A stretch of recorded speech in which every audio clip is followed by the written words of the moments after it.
ない流されないよ今感じることに素直でいたいの Change 何度でも生まれ変わるの悲しみも抱きしめて走り出すよ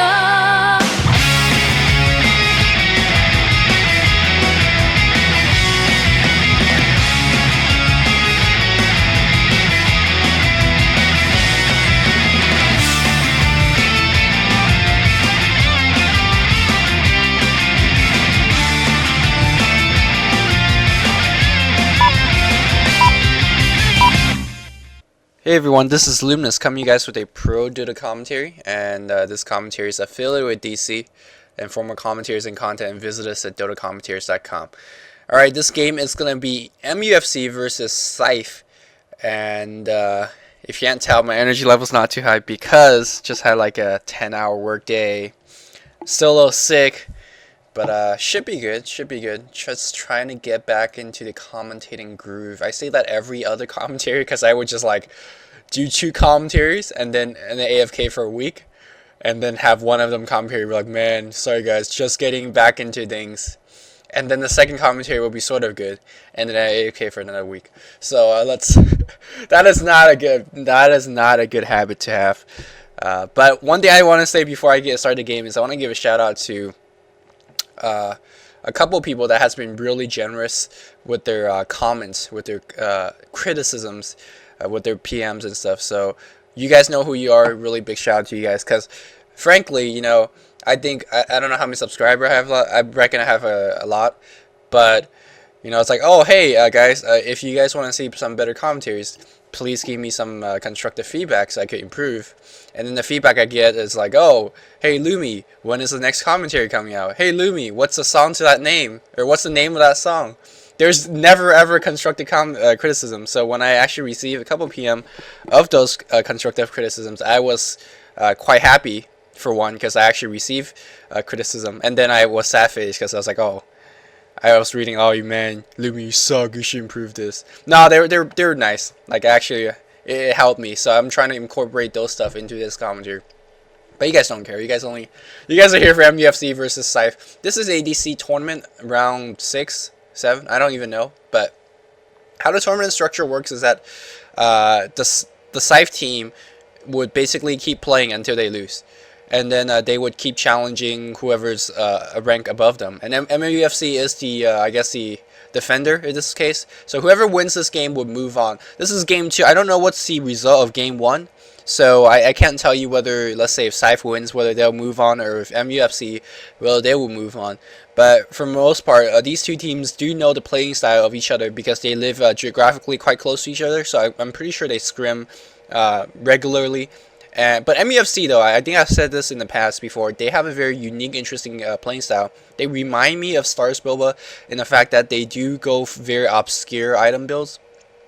Well, I guess in general, a lot of Malaysians, I guess, or Vietnamese go very kind of creative item builds. Definitely very different from the Europeans and the Chinese as well. So in that nature, I'm looking forward to what MUFC is going to bring to that table. Meanwhile, on the Scourge, right, Scythe do have the kind of the premier powerhouse, Hi and Yamate, and we all know Yamate and both Hi are great farmers. So we'll see whether this. Oh, I'll let you know that this is gonna be an 80-minute game. So you know, grab your popcorn, or if you plan to use this as a short procrastinating break from your homework or whatever, this is not gonna be a short break. This is gonna be an 80-minute break.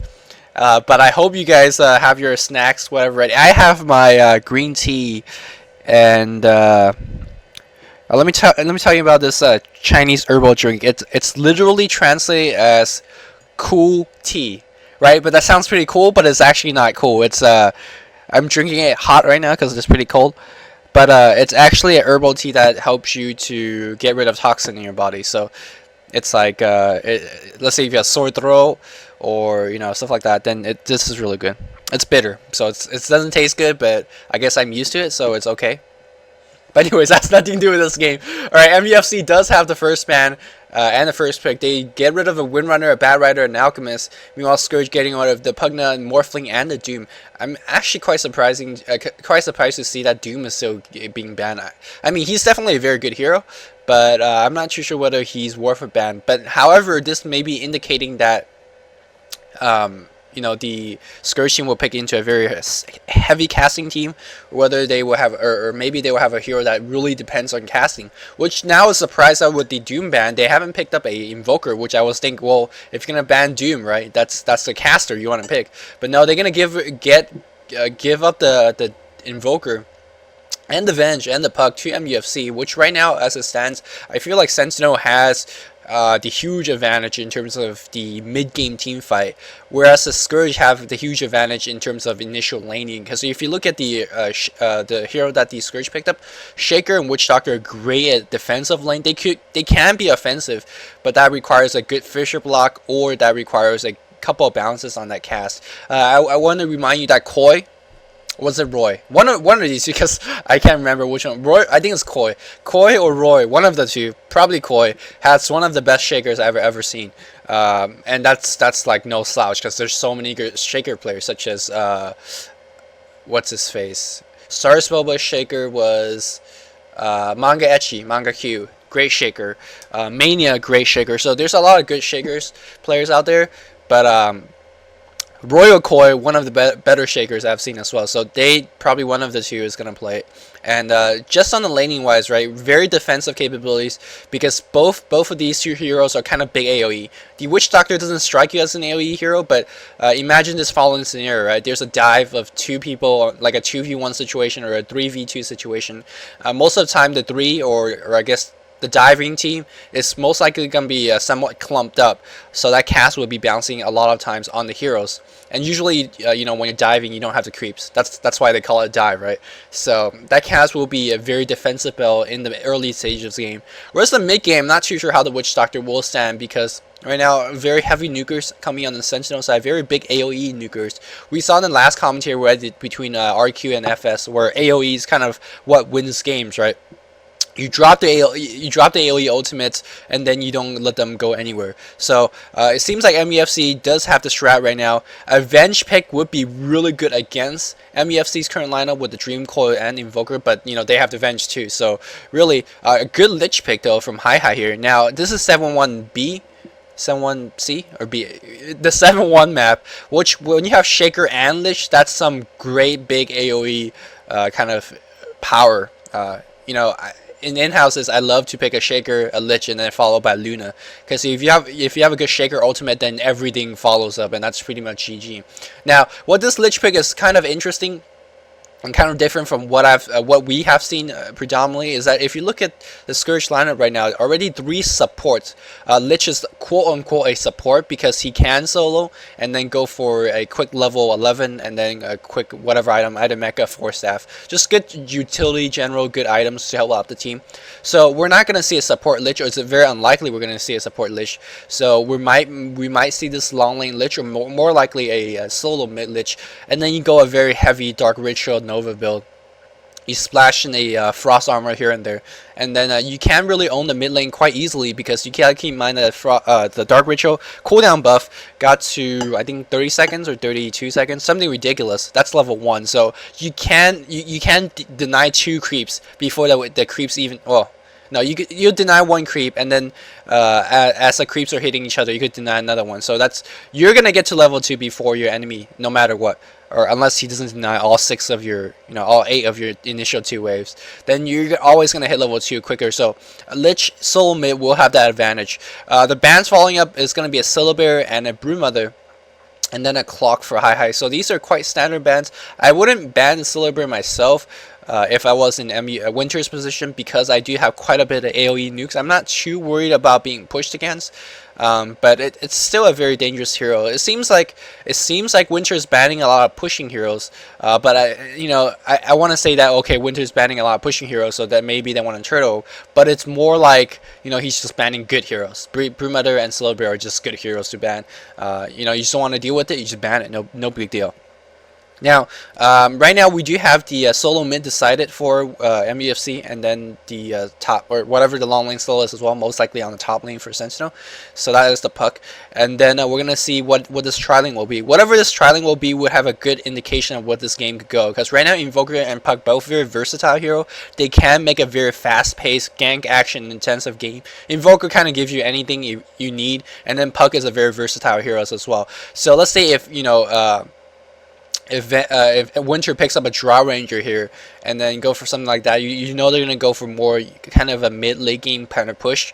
Whereas if they're going to pick up, let's say, two very strong hardcore pushers right now, I don't know, let's say heroes are escaping my mind right now. Let's say if they had like a Shaker and a Sven. Okay, a Sven and a Lich or something like that. Then you would know they're gonna go for a very early mid game push, early to mid game push. And it doesn't seem like that right now. They do have the Venge, they do have the Sven, which is kind of he's kind of phasing out as that trialing heroes, because he's mostly very outclassed by the Shaker. I mean, Sven, Stormbolt is AoE, but the Shaker's AoE-ness is just on a different level. And also, Shaker doesn't even have to be in the lane. Shaker allows your Shaker player to be a little bit out of position and still help. And this quote-unquote a little bit out of position is, whether your teammate is out of position or you is out of position, you could always throw out that really long casting range of the Fisher and help out. Whereas Sven doesn't really have that kind of mobility and doesn't have that range. So that's why we don't see Sven as much. But it's quite interesting that MUFC is actually picking it up. I'm not too sure what they're doing, what they're thinking about, because I feel like if you're gonna pick a trialing hero, there's still far better other trialing heroes in the pool. I kind of think Lina wouldn't be a bad choice here, especially against all these really frail heroes. But Lina and Stormbolt kind of a little bit different in terms of the AoE-ness and also the accuracy of it. So meanwhile, Discourage pick up a Tinker. Which is a little bit odd now, because I was thinking, well, the Lich is gonna be a solo mid Lich, but Tinker generally, almost always take the solo mid lane. Now I say almost always, but we always see MYM whenever they pick a Tinker, they go trialing with it. So I'm not too sure what the Scythe is gonna do it. They generally do a Demon Beastmaster, and then probably a Misery, or I guess I think Misery usually plays it, or is it Playmate? One of the two. And then they go for a very heavy ganking shot with a Tinker Beastmaster. So that's when we see a trialing Tinker. But I'm pretty sure that I think Scythe is gonna play more of a traditional Tinker, which is gonna solo mid. And yes, we're gonna see a very, very kind of late game lineup coming from MUFC, which is really determined by just this Dusa pick. And I mean, Dusa, we haven't seen her in quite a bit. She's kind of been phasing out in terms of popularity, but definitely still a very good hero. Meanwhile, here Scythe going for a very kind of what did I want to say this? I don't want to say a pub counter, but it's a very kind of like a, well, yeah, it's kind of a pub counter if you think about it. Because really, anti-mage, I mean, last game I was expressing why melee BKB dependent heroes can't carry with a PA, and that guy has a blink strike. This guy just has a blink. I mean, it just doesn't work, especially against the Invoker. Let's see if the Invoker this game will invoke Ice Wall. But yeah, yes, anti-mage is a good carry against the Dusa, because you can mana burn, and then you could get rid of a lot of her survivability that way. But the thing is, Dusa is really good against a lot of melee heroes, or a lot of heroes I want to focus on her, primarily due to her stone gates as well. So if you blink in and then you pop your, I guess, BKB, then you can get stone gaze. Or if you pop your Manta style, that gets stone gaze as well. So it's really up to the anti-mage player to actually hold out his Manta style, or hold out his BKB to wait for the stone gaze and then activate it to debuff. So I'm sure Yamate, who is playing the anti-mage, I'm sure he knows that, so I won't waste too much on it. But for those of you guys that don't know, that's kind of the interaction that you gotta go with. When you blink in and start hitting, you basically gotta wait out his stone gaze. You gotta have to use one though. You probably have to use BKB first, so you don't get focus fire down to death. So then you have to save your Manta for the stone gaze. That's more likely the case. But we'll see how this game plays out. We're gonna see a Koi, yes, Koi, not Roy, on the Shaker. Roy's gonna be on Witch Doctor. Hi is gonna be a solo mid Tinker, and the Lich long lane slow is gonna be played by Sharky. Meanwhile, Sentinel here. Who is this? Yuan. Yuan is gonna be on the Puck. Red Sun, a new player, is going to be on Invoker. Blue is Winter being playing the Sven. Venge is being played by, who's this? Vinex. And then MUFC is going to be on Dusa. Okay. Alright, this mid lane is going to be very interesting. Now, last time I was talking about, it's kind of interesting that Invoker picked up a Quas first. I mean, extra 2 strength is nice, but I kind of always want to get that extra plus 11 damage, plus 9 from the Exhort, and then plus 2 from this intelligence you get. So plus 11 damage, if you think about it like that, it's kind of a big deal. Now, you do go the Quas build if you want to go rush, Orb of Venom, as I mentioned in that last commentary I did. It's definitely an okay build, especially against the Tinker. You drop the you hit them once with the Orb of Venom, so the Orb of Venom procs, and then you throw Cold Snap, and then he just stands there like an idiot, taking like a lot of damage. But we'll see. And also a good reason that he's picking up the level 1 Quas is that he's expecting a roam. And that roam is kind of coming. Woof, Smoke of the Seed.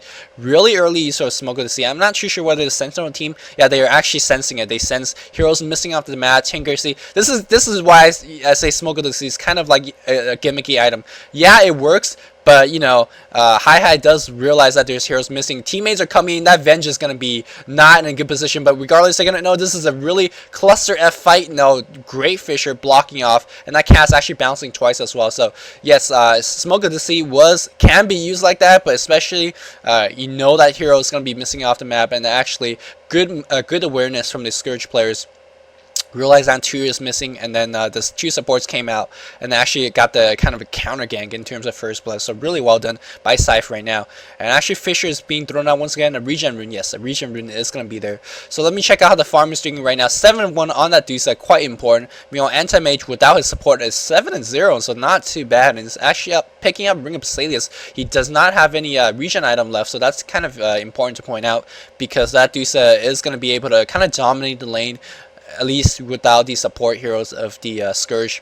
Now that's until the quite close here. Lich is kind of trying to get out. I'm not too sure what happened to Puck. Did Puck just died? I apologize, I missed that. So Puck somehow died to the Lich, and then the Lich is gonna survive as well.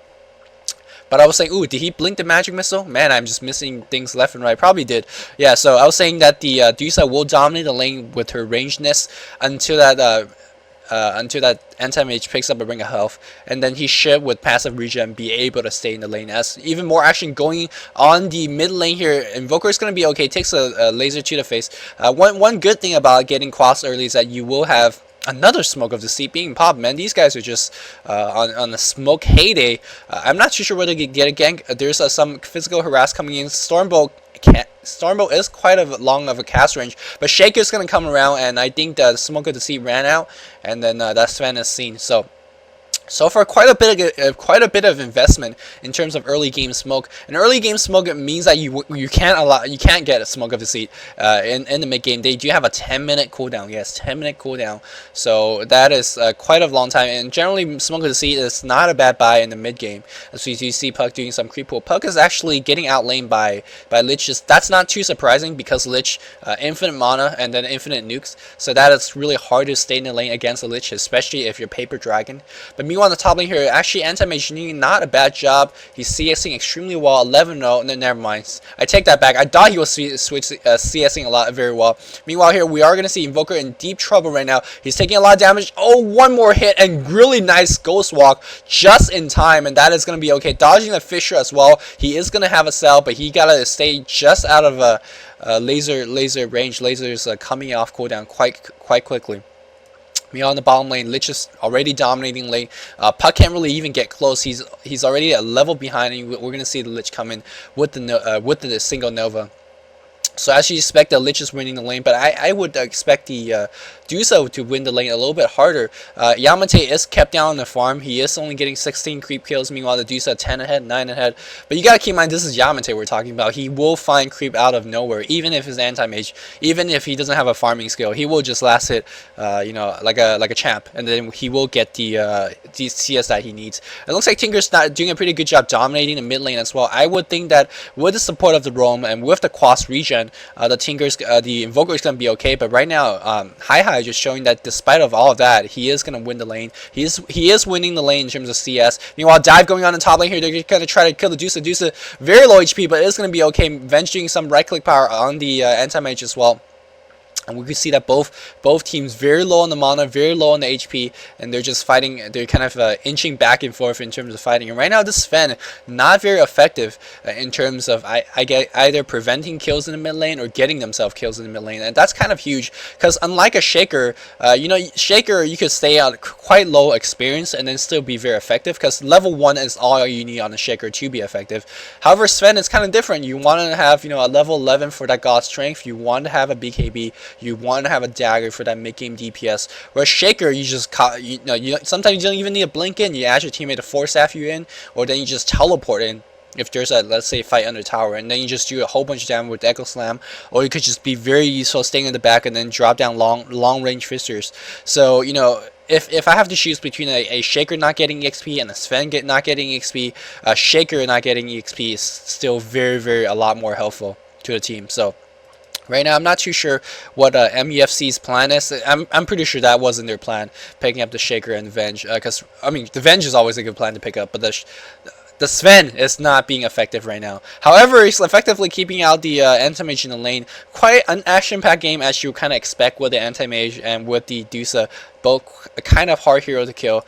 I mean, Dusa's not that hard to kill in the mid lane or early game, but there's no way you're going to kill her with the anti-mage in the early game. So, kind of both teams just harassing back and forth. I think the bot lane is thoroughly won by the Lich, 19-5 and 29-5. So 10 creep kills ahead by the Lich. And let's see what Lich is going to go for. Lich actually picks up a Ring of Health, which is quite out of an item. I'm not too sure whether the Lich will go for a Vanguard or a Hood, as we see a lot of nukage going on. Puck just blinks out, but I think he just trapped himself. Dream Course as well, but Chain Frost, is there going to be phase? No phase. It looks like Lich is going to be A-OK as well. It's going to be a really good Sunstrike now. Probably not. Even if there was a Sunstrike, the level is only going to be level 1 or level 2 at max. So there's really no way you're going to get a kill with such a low level Sunstrike. And Red Sun Invoker actually losing the lane to Hi. Quite unexpected. And finally Orb of Venom being picked up. Generally, I like to pick that up before even the Boots of Speed, because you could just easily dominate your lane here. But Tinker just being so oppressive with this nuke. This is how you play the Tinker. You play it under the tower. You play on the opponent's side. You don't even let them farm under the tower. You can see the Tinker being extremely aggressive. Goes outside of tower range and then start hitting. It looks like Invoker is going to get the Ghost Walk, and that's going to be good. Both heroes turning their invisibility up, and Invoker gotta be careful. He can't pop out invisible right click. Tinker can, because he does have the creep support. It looks like the tower is gonna go down. Tinker winning the mid lane thoroughly. That's how you win a mid lane against the Invoker. Many people have been thinking, well, aside from a Bat Rider, aside from a Destroyer, how do you beat Invoker in the mid lane? That's how you beat Invoker in mid lane. As we see a gank going on, the Dusa very low HP, Stormbolt going on. Actually, a return Q being picked up by the Dusa, really well played by the two support, and a good awareness from the Gorgon, realizing that the support were coming and then one more hit was necessary. So that was a little bit unfortunate coming from Scythe, and Dusa picks up an early kill for herself. That's really good. That's gonna get her to her Voice Stone really quickly, and she is gonna dominate the lane that way now. Very low HP and very low mana on the Dusa, but still inching forward just to last hit those creeps. Really well done by the Dusa. And looking back in the bot lane here, 27-5, and my god, missing another kill here by Hi playing this mid lane exceptionally well. Being Invoker, you should not lose in mid lane. I mean, you don't have to win the lane, but you should not lose it.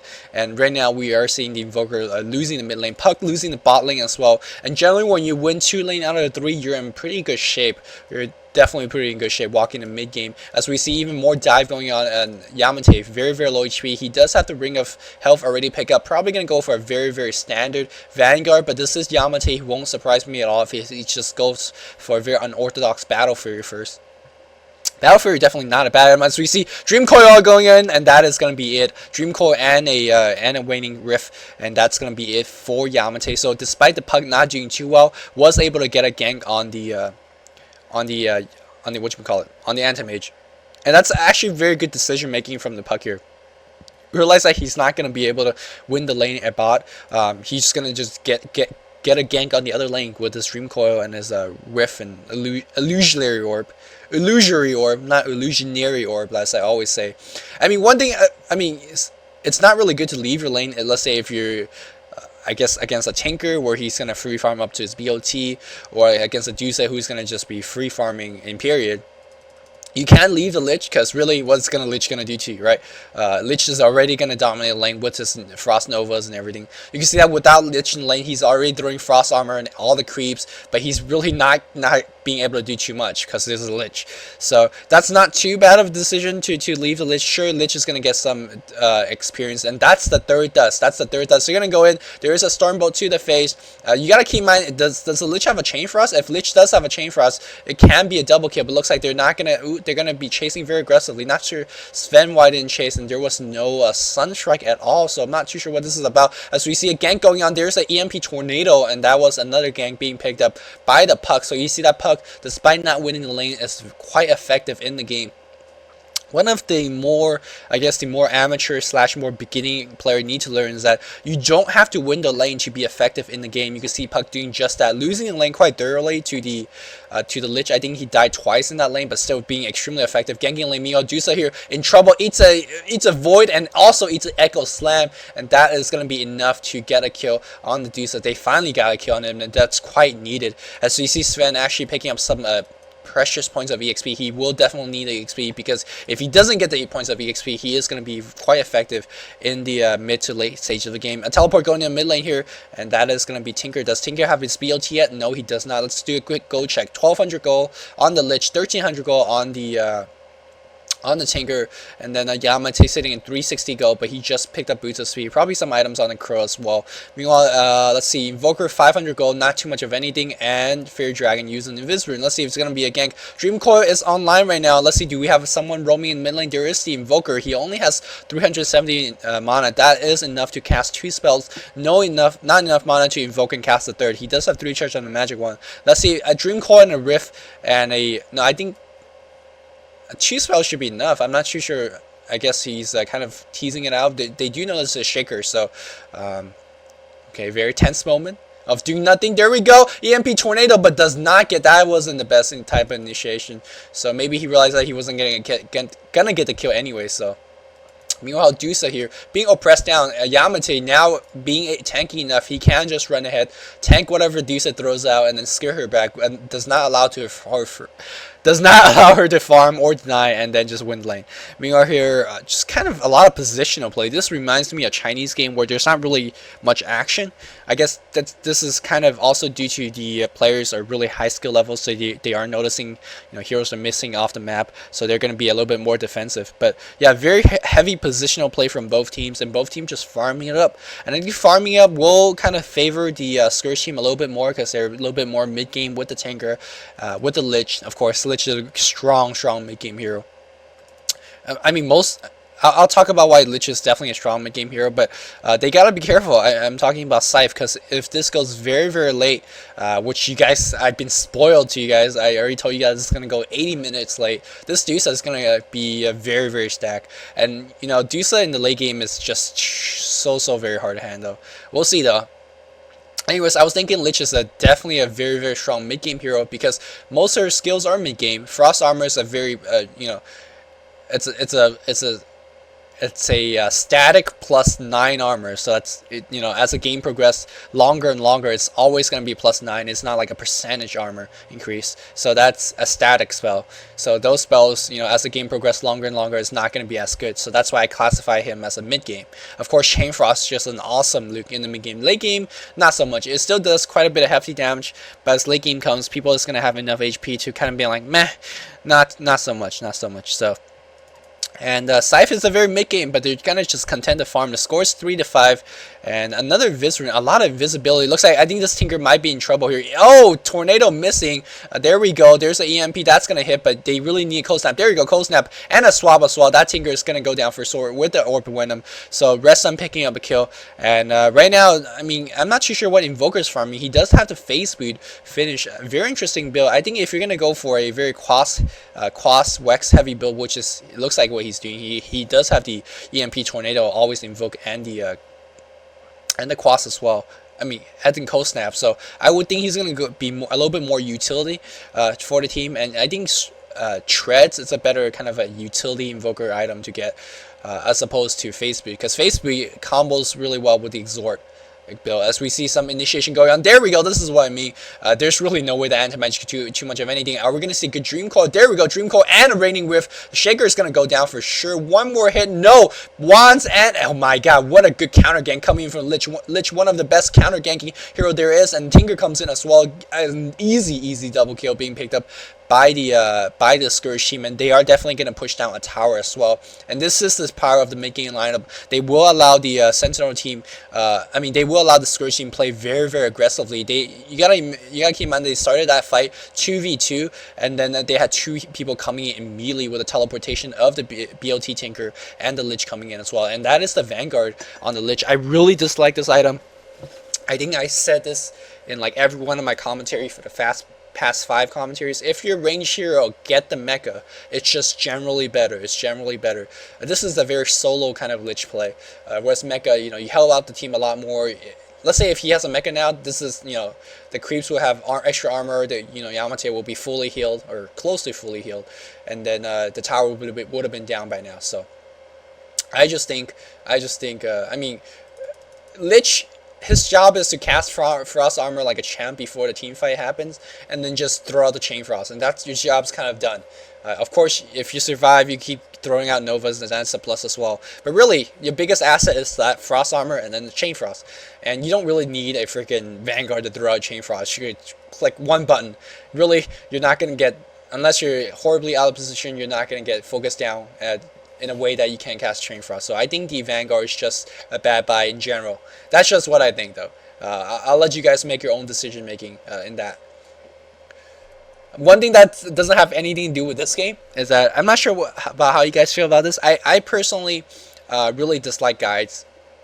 As we see some kind of dive going on, this Invoker gotta be careful. Quite feral in HP, despite picking up quite high Quas level. I'm not too sure what the Quas level is, but I'm pretty sure he at least has 2 or 3 levels of it. But anyways, yeah, I really dislike guides in general, because guides most of the time tells you, oh, this is only like, these are the only 2 or 3 ways that you should play a certain hero, or these are the only 2 or 3 ways that you should use this item. Whereas I think Dota's a very kind of a big, versatile game. There's so many different ways to play different hero, and who are we to say that this is the only one way to play a certain hero, right? So I mean, in this game, there's so many examples of that, right? Invoker generally go standard build. If I was gonna write Invoker guy, I would say, well, you have to go to Exhort build because it will dominate the lane in the mid game, in the mid lane. But you can see that Invoker going for the Quas Wax build, quite effective, doing quite a bit of damage, got a couple of kills on the Tinker. Probably not as effective still, in my opinion, as the Quas Exhort, because he probably would have outlaned the Tinker that way. Maybe not, I don't know. But another gank going on the bot lane here. It's Stone Gaze is used, so these guys are moving slow as heck. A Blink Dodge as well, and Shaker gotta be careful, no, they're gonna turn back. Shaker already have a Soul Ring and a Tread, so he's gonna be set till the mid game before he picks up his dagger. And yeah, so I don't really like guides in general, so I don't really like to say things like, oh, this is the only one way you could play a certain thing. As we see again coming on, the defensive nature of the Witch Doctor and the BLT Tinker is going to come in. Chain Frost being popped as well, but there you go. Sven in the background is not, oh, Lich is going to go down, and Witch Doctor is going to go down as well. Swap gets Swap canceling TP, so you can see that both teams quite aggressive with their ganking, and I thought the Scourge team had that with the teleportation, with the cast coming in, but the Sentinel having the closer tower to teleport to had a closer reinforcement route and was able to counter gank quite effectively. And this is allowing Dusa to free farm up. You gotta keep in mind that Yamate is also free farming, but Dusa is 2 and 2, so ooh. I thought she would have had a better score, but Yamate is 1 and 2, so I guess in that regard, he's ahead. And yes, we are going to see a very untraditional Battle Fury build. Yeah, if you're going to watch an anti-mage guide, or if you're going to read an anti-mage guide, the guy most likely going to say, oh, go Vanguard first, you need the survivability. But Yamate says, lol, I'm going to go Battle Fury. So we can see that in just this game alone, we have examples that there's not just only 1 or 2 or 3 ways to play a certain hero or a certain lineup. There's so many different ways. So even in my commentaries, I don't like to say, well, this is the only one way to play. And I hope when you guys are reading guides in the future or anything like that, I mean, guides are definitely a good source when you're learning a hero and trying to get used to a certain thing. But you generally don't take everything with a grain of salt, if you know what I'm saying. Understand the logic of where the guide's coming from, and then kind of see how that fits into your own playing style. So that's how I think it is. So as we see puck coming in the mid lane, just harassing. That's why when I did the whole AFK farming guide or aggro guide, I kind of just my theory is I'll just give you guys what I think, all the facts, all the basic stuff, and then let you guys work on however you want to incorporate it into your own game. Because who am I to tell you how to play Dota? You guys are probably a lot better than I am. So that's just that.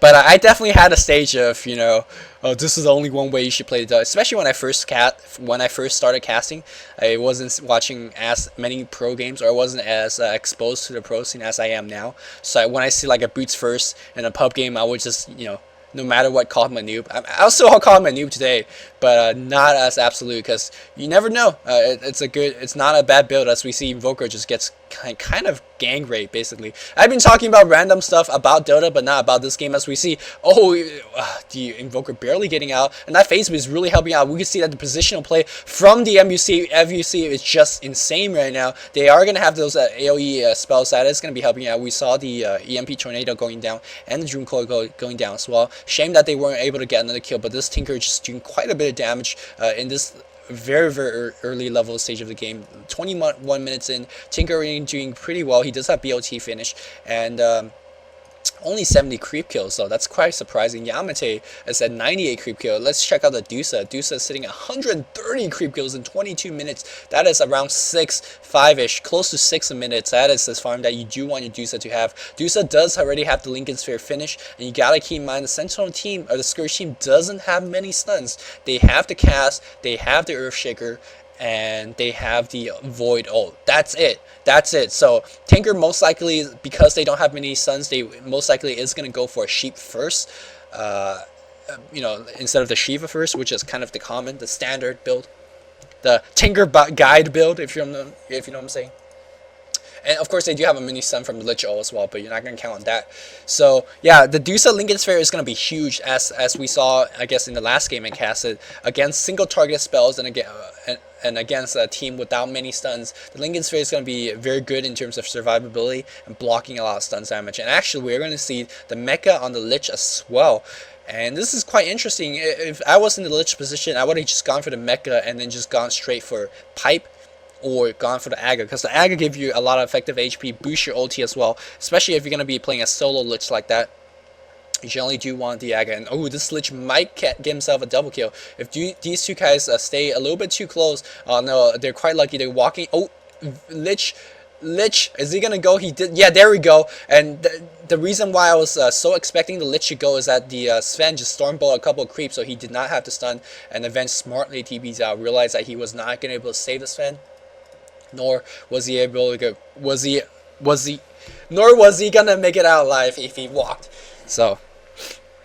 And if you guys are wondering, if you guys are new listeners to Luminous, and if you guys are wondering why I keep stuttering so much, it's just because I'm Chinese, and I am not a native speaker, so English is not a good language for me.